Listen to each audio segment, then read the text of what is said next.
안녕하세요. 주은 목사입니다. 매주 목요일 신앙서적 한 권을 추천하고 함께 은혜를 나누는 한 권의 만나 112번째 시간입니다.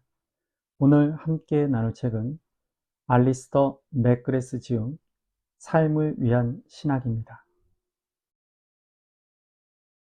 본서는 신학이 기독교에 대한 정보와 지식을 제공하는 것이 아닌 현실에서 겪는 복잡한 삶의 경험과 영성을 이어주는 매개가 되어 개인의 실제 문제와 우리 문화의 현실적인 도전 속에서 답이 되어주는 것이라고 말합니다.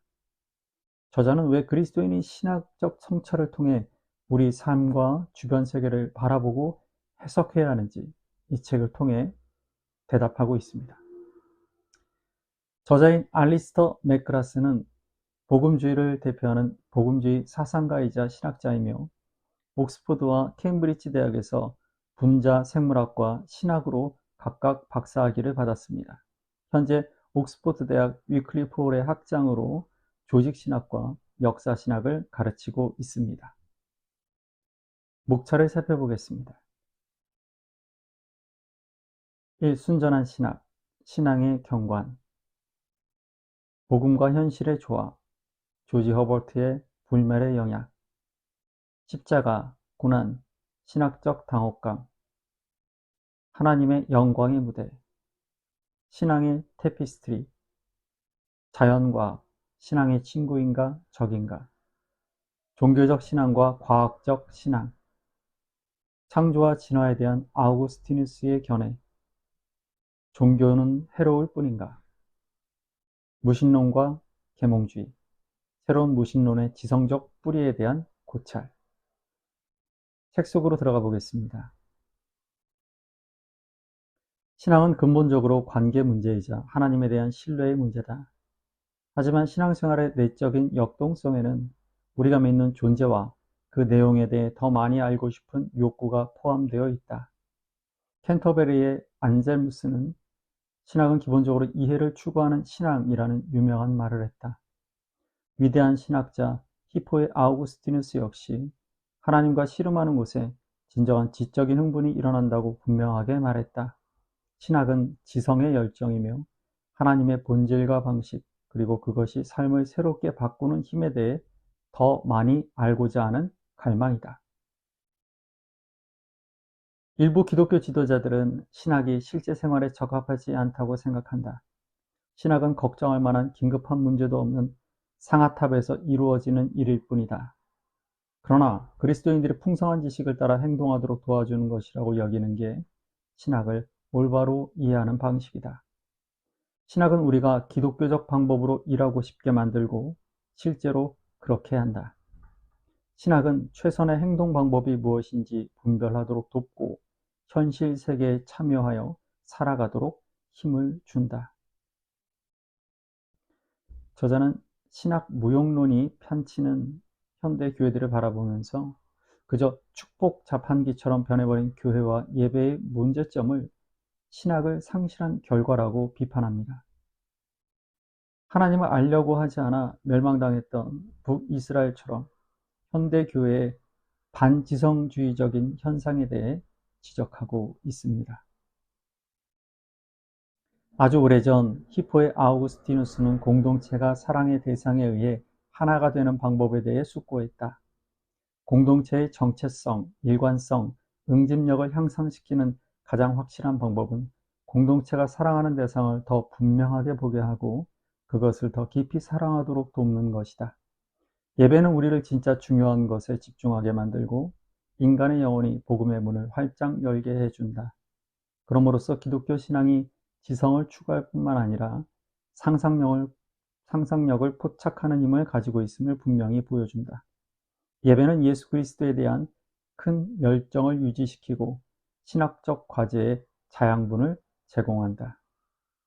토마스 아퀴나스와 같은 저자들이 상기시켜 주듯이 기독교 신앙은 이성과 모순되지 않고 그것을 초월한다.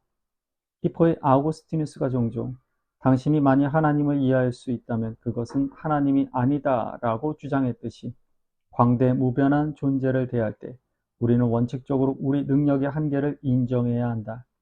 마치 우리의 말이 우리의 만남을 충분히 표현할 수 없듯이 우리의 이성은 하나님의 광대한 모습을 지적으로 온전히 파악할 수 없다. 우리는 할 수 있는 최선을 다한 다음 한계를 받아들여야 한다.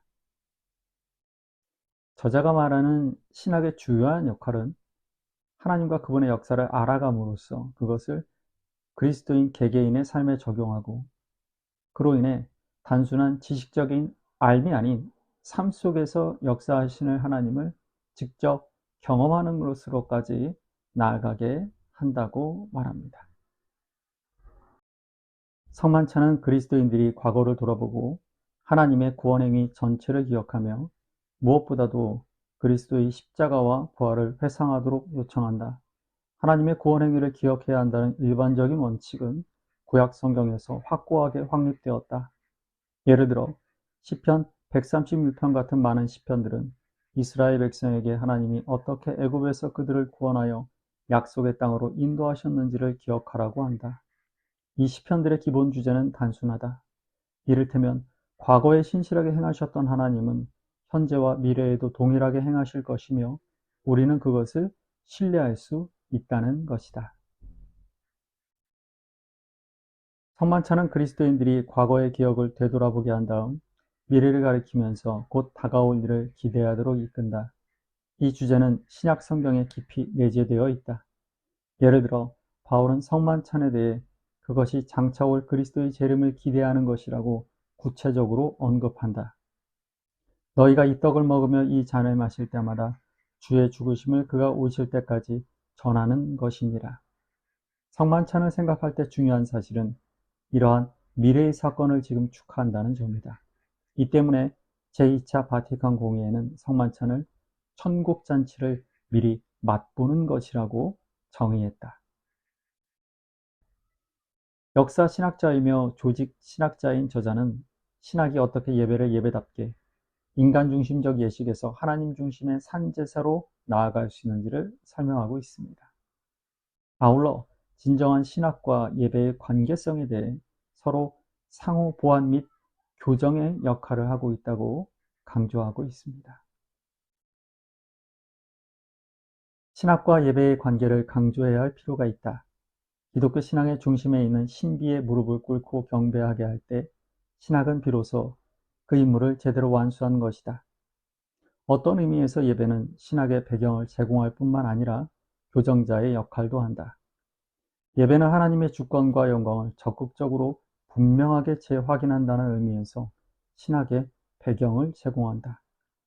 예배는 신학이 정확하게 이해하고자 하는 주된 관심, 사상이나 언어 이면에 있는 더 큰 실제를 일깨워준다. 신학이 따분하고 진부해질 때 예배는 신학에 생기를 불어넣을 수 있다. 신학 역시 예배를 바로잡아주는 역할을 할 수 있다. 예배를 단지 인간의 활동으로만 간주하고 적절한 기술로 의식을 개선하거나 조정할 수 있다고 생각하기 쉽다. 그러나 진정한 예배는 감정을 자극하거나 음악 소리를 높이는 것으로 좋아지지 않는다. 하나님이 누구신지 숙고하는 가운데 자연스럽게 찬양과 경배로 응답하려는 열망을 갖게 함으로써 진정한 예배가 이루어진다. 헌신적이고 영적이며 경건한 자세로 기독교를 실천해야만 신학의 핵심이 무엇인지를 단순히 개념적으로 이해하는 수준이 아니라 실질적으로 이해할 수 있다. 저자는 본서에서 분자 생물학 박사 학위를 가지고 과학과 종교 과목을 강의했던 교수로서 무신론 과학자들과의 논쟁에 대해서도 다루고 있습니다. 책을 마치면서 신학과 과학이 대립적 관계가 아니며 오히려 과학신학이 제공할 수 있는 유익한 통찰을 나누면서 오늘 한 권에 만나 112번째 시간을 마치겠습니다. 아우구스티누스의 창세기 주석은 창조에 관한 성경 본문의 충실한 또는 정확한 해석이 6일간의 창조를 반드시 주장할 필요는 없다는 것을 보여준다. 아우구스티누스는 창세기의 첫 장을 먼저 창세기 2장의 배경 속에서 그 이유는 성경 전체의 배경 속에서 바라보아야 한다고 주장한다. 창조 교리를 어떻게 설명해야 창세기 1장뿐만 아니라 이 문제에 대한 성경의 모든 말씀을 제대로 이해할 수 있을까? 무엇보다도 이것은 창조 교리를 성경의 첫 몇 구절에 한정하는 것이 아니라 그것 안에 성경의 모든 증언을 통합하는 것이 중요하다는 점을 보여준다. 아우구스티누스는 창세기 1장 2절이 땅이 스스로 만물을 낳는 힘 또는 능력을 부여받았음을 뜻한다고 주장한다. 성경은 땅이 인과관계에 따라서 곡식과 나무를 생산했다고 말했다. 이것은 땅이 그것들을 생산할 능력을 받았다는 것을 뜻한다. 일부 사람들은 창조에 대해 하나님이 새로운 종류의 식물과 동물을 미리 만들어서 기존의 세계로 집어넣었다는 식으로 생각할지도 모른다. 그러나 아우구스티누스는 이것을 성경의 전체적인 증언과 부합되지 않는다고 보고 그런 해석을 거부했다. 그보다는 하나님이 최초의 순간에 인간을 포함한 온갖 종류의 생명체가 나중에 발생할 수 있는 능력을 창조했다고 생각해야 한다. 이것은 원초적인 물질뿐만 아니라 자연세계의 지속적인 발전을 위한 인과 법칙도 즉각적으로 만들어졌음을 창조 이야기가 묘사한다는 뜻이다. 창세기의 두 가지 창조 이야기를 종합해 볼 때 이것은 하나님이 세계를 즉각적으로 만들었지만 다양한 종류의 생명체들이 시간이 지남에 따라 점차적으로 출현했을 것이라고, 즉 그들의 창조자가 생명체의 출현을 의도했다고 보고 있음을 알려준다. 씨앗 이미지는 최초의 창조 안에 온갖 종류의 생명체가 이후에 발생할 능력을 담고 있었음을 의미한다.